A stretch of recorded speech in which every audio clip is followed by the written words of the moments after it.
নমস্কার, দেখছেন ইসিসিএন খবর। আপনাদের সাথে আমি কোয়েল। শুরুতে হেডলাইন্স।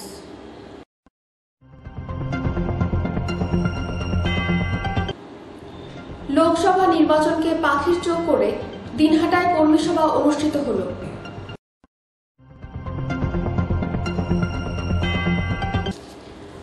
পৌরসভা ও জেলা প্রশাসনের বাকবিতণ্ডায় পুলিশের মার খেল রাসমেলার আগত ব্যবসায়ী।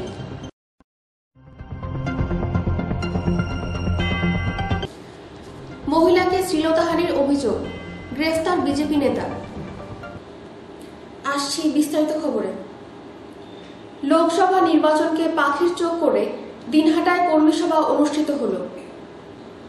রবিবার বিকেলে দিনহাটা সংহতির ময়দানে এই কর্মী সভায় উপস্থিত ছিলেন তৃণমূল কংগ্রেস জেলা চেয়ারম্যান গিরীন্দ্রনাথ বর্মন, জেলা সভাপতি অভিজিৎ দেব ভৌমিক, উত্তরবঙ্গ উন্নয়ন মন্ত্রী উদয়ন গুহ, জেলা পরিষদের সভাধিপতি সুমিতা বর্মন, বিধায়ক জগদীশ চন্দ্র বর্মা বসুনিয়া, পরেশচন্দ্র অধিকারী, কোচবিহার পুরসভার চেয়ারম্যান রবীন্দ্রনাথ ঘোষ, উত্তরবঙ্গ রাষ্ট্রীয় পরিবহন সংস্থার চেয়ারম্যান পার্থপ্রতিম রায়, বিনয় কৃষ্ণ বর্মন, হিতেন বর্মন, জলিল আহমেদ সহ অন্যান্য নেতৃত্বরা।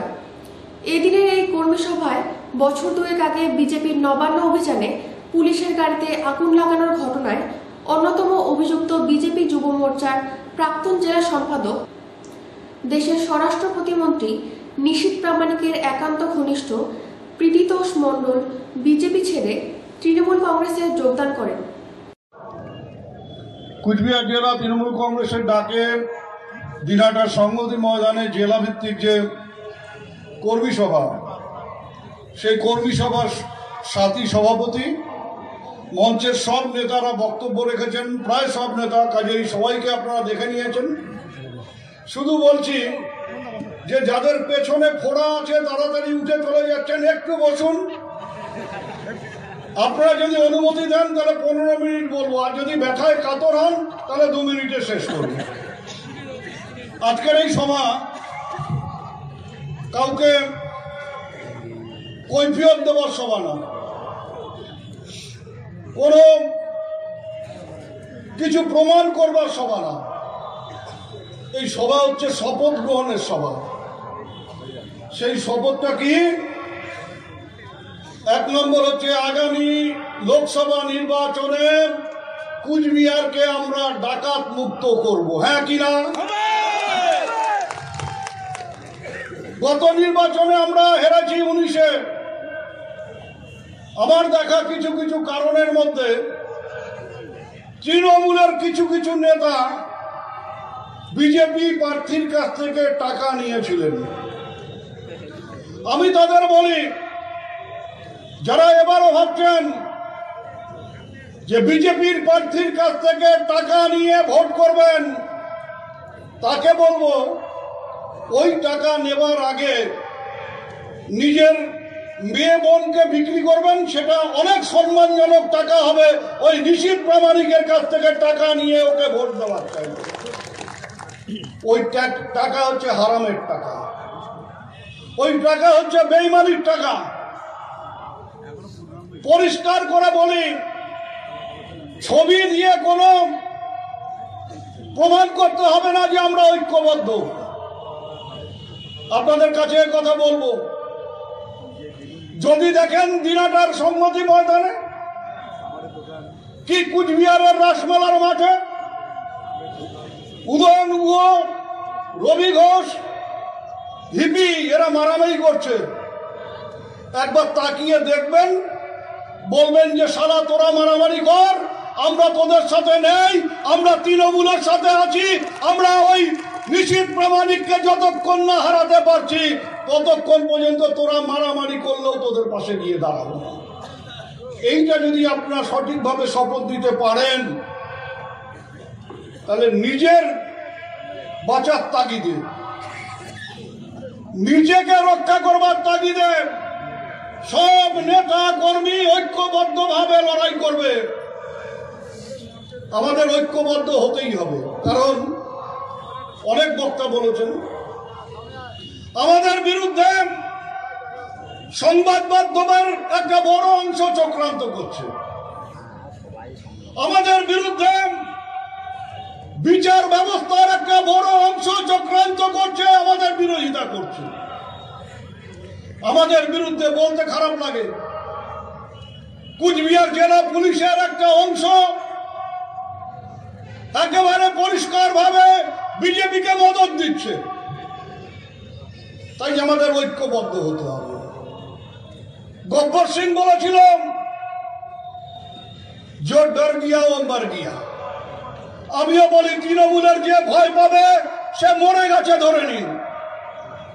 গত দুদিন ধরে শালমারাতে, কালমাটির বকনিরহাটে নানাভাবে সন্ত্রাস সৃষ্টি করে যাতে আমাদের কর্মীরা মিটিংয়ে কম আসে, যাতে একটা ভয়ের বাতাবরণ তৈরি করা যায়, তার চেষ্টা বিজেপি করেছে।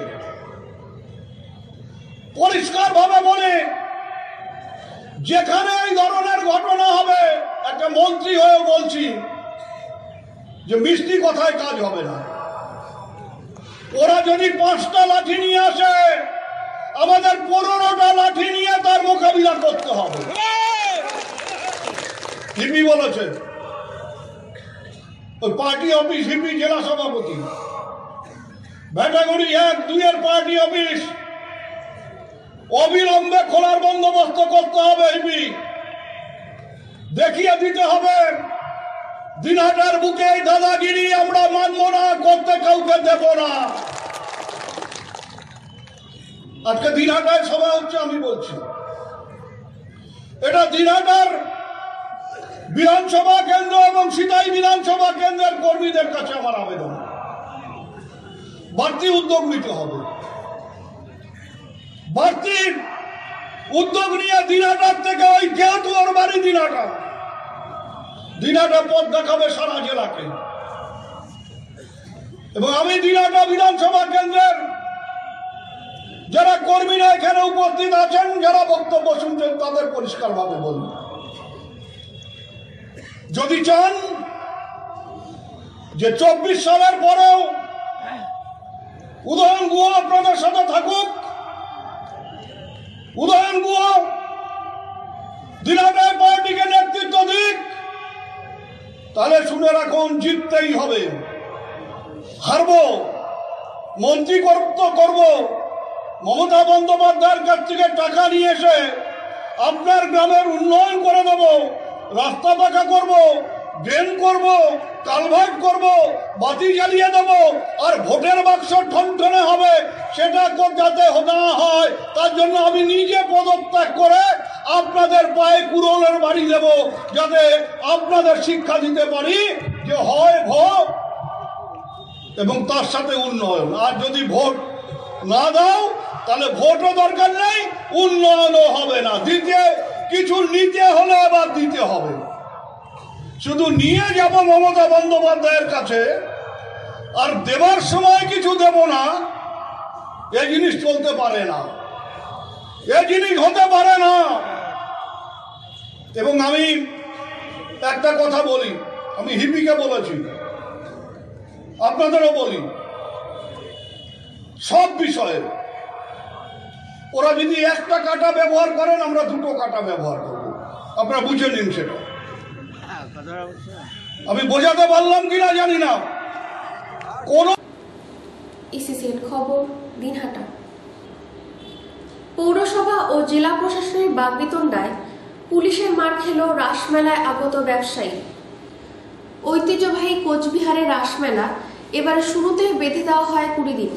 পৌরসভার পক্ষ থেকে প্রশাসনকে মেলা বাড়ানোর কথা বললেও মেলা বাড়েনি একদিন।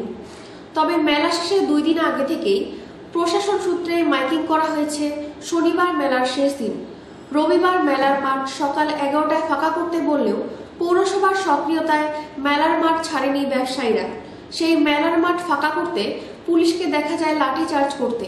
এর ফলে পৌরসভা ও প্রশাসনের বাকবিতণ্ডার জেরে মার খেতে হলো মেলায় আগত ব্যবসায়ীদের। এতে হতবাক মেলায় আগত ব্যবসায়ীরা। এক ব্যবসায়ী প্রকাশ নাগ জানান, মেলায় পুলিশ এসে আজ লাঠিচার্জ করেছেন, দোকান ভাঙচুর করেছেন। শেষ সময় এত বড় মেলায় এই ঘটনা মেনে নেওয়া কষ্টের। ইসিসিএন খবর, দিনহাটা। মহিলাকে শ্লীলতাহানির অভিযোগ, গ্রেফতার বিজেপি নেতা। এক মহিলাকে শ্লীলতাহানির করার অভিযোগ উঠল এক বিজেপি নেতার বিরুদ্ধে। এই ঘটনায় থানায় অভিযোগ জমা হতেই গ্রেফতার হয়েছেন সেই বিজেপি নেতা। রবিবার ধৃত বিজেপি নেতাকে আদালতে পাঠায় ময়নাগুড়ি থানার পুলিশ। ময়নাগুড়ি ব্লকের দমহনি বাজারের সঞ্জীব দাস নামের এক ব্যক্তি টেইলারের দোকানে ব্লাউজ বানাতে দিয়েছিলেন ময়নাগুড়ির 7 নম্বর ওয়ার্ডের এক মহিলা। সেই সময় মাপজোক করার অছিলায় সেই মহিলাকে শ্লীলতাহানি করা হয়েছে বলে অভিযোগ করেছেন। এরপর পাশের এক পার্লারে গিয়ে বিষয়টি জানালে এবং বাড়ির লোককে খবর দিলে সেখানে গিয়ে দোকান মালিককে ধরে থানায় নিয়ে আসতে চাইলে স্থানীয়রা বাধা দেন। এরপর ওই মহিলা এবং তার স্বামী ময়নাগুড়ি থানায় এসে অভিযোগ জমা করেন। রবিবার সকালে সেই টেইলার দোকান মালিককে গ্রেফতার করে থানায় নিয়ে আসেন। জানা যায় সেই টেইলার দোকানের মালিক সঞ্জীব দাস বিজেপি দলের দমহনি 1 অঞ্চলের কনভেনার। রবিবার ধৃত বিজেপি নেতাকে জলপাইগুড়ি জেলা আদালতে পাঠিয়েছে পুলিশ। যদিও এই ঘটনায় রাজনৈতিক ষড়যন্ত্র বলে দাবি করেছেন বিজেপি, অভিযোগ অস্বীকার করেছেন তৃণমূল কংগ্রেস। ইসিসিএন খবর, দিনহাটা। আনুমানিক প্রায় 12 লক্ষ টাকা চুরির ঘটনায় চাঞ্চল্য ময়নাগুড়িতে। রবিবার এক পাইকারি মাছ ব্যবসায়ীর গদির ড্রয়ার থেকে আনুমানিক প্রায় 12 লক্ষ টাকা চুরির ঘটনায় চাঞ্চল্য ছড়িয়েছে ময়নাগুড়িতে। জানা গিয়েছে ওই ব্যবসায়ীর নাম সুভাষ দাস। ময়নাগুড়ির নতুন বাজার কিষাণ মান্ডির ভেতরে তার পাইকারি মাছ বাজারের অফিস ঘর। এদিন সকালে বাড়ি থেকে তার ছেলে একটি ফোলিও ব্যাগে করে ওই টাকা নিয়ে এসে অফিসের ড্রয়ারে ব্যাগ সহকারে রাখেন। অফিসের শাটার ও নামিয়ে দেওয়া হয় বলে জানা গিয়েছে। এরপর মাছের পাইকারি বাজারে ডাক শুরু হয়। বাবা সুভাষ দাস ও তার ছেলে পাশেই ঢিলছোড়া দূরত্বে পাইকারি মাছ বাজারে যান। অভিযোগ, ফিরে এসে দেখেন অফিসের ড্রয়ার টাকার ব্যাগ সহ টাকা নেই। এরপর খবর পেয়ে এলাকার লোকজন সেখানে জড়ো হন। খবর দেওয়া হয় ময়নাগুড়ি থানায়। ঘটনাস্থলে পৌঁছে যায় ময়নাগুড়ি থানার পুলিশ। সুভাষ দাস ময়নাগুড়ির নতুন বাজার ওয়েলফেয়ার পাইকারি মাছ ব্যবসায়ী সমিতির সম্পাদক। তিনি বলেন, এদিন মহাজনের হাতে টাকা দেওয়ার কথা ছিল, তাই বাড়ি থেকে ছেলেকে দিয়ে এই টাকা সকালে অফিসে নিয়ে আসা হয়। বুঝতেই পারছি না কিভাবে এমন হয়ে গেল। এই ঘটনায় ময়নাগুড়ি থানার পুলিশ তদন্ত শুরু করেছে। ইসিসিএন খবর, দিনহাটা। বাস স্ট্যান্ডের দাবিতে জাতীয় সড়ক অবরোধ স্থানীয়দের। ময়নাগুড়ি রোড সংলগ্ন এলাকায় মহাসড়ক নির্মিত হওয়ায় সেই এলাকায় নির্মিত হয়েছে ফ্লাইওভার, যার জেরে ময়নাগুড়ি রোড সহ পার্শ্ববর্তী এলাকার মানুষদের বাস ধরার ক্ষেত্রে অসুবিধার সম্মুখীন হতে হবে। সেই কারণে রবিবার ময়নাগুড়ি রোড এলাকায় ফ্লাইওভারের উপরে বাস স্ট্যান্ডের দাবিতে বিক্ষোভ শুরু করলেন স্থানীয় বাসিন্দারা। এদিন সকাল 11টা থেকে এই বিক্ষোভ কর্মসূচি চলতে থাকে। বিক্ষোভের খবর শুনে ঘটনাস্থলে পৌঁছায় ময়নাগুড়ি হাইওয়ে ট্রাফিক 2 এর পুলিশ আধিকারিক সহ L&T কোম্পানির আধিকারিকরা। তারা এসে বিক্ষোভকারীর সঙ্গে দীর্ঘক্ষণ কথা বলেন এবং বাস স্ট্যান্ডের জন্য জায়গা পরিদর্শন করেন। এর সাথে সাথে বিষয়টি ঊর্ধ্বতন কর্তৃপক্ষকে জানিয়ে সমাধান করার আশ্বাস দিলে অবরোধ তুলে নেন স্থানীয় বাসিন্দারা। ইসিসিএন খবর, দিনহাটা। ইসিসিএন খবর এখনকার মতো এ পর্যন্তই। আপনারা দেখতে থাকুন ইসিসিএন খবর, সবার মাঝে সবার সাথে।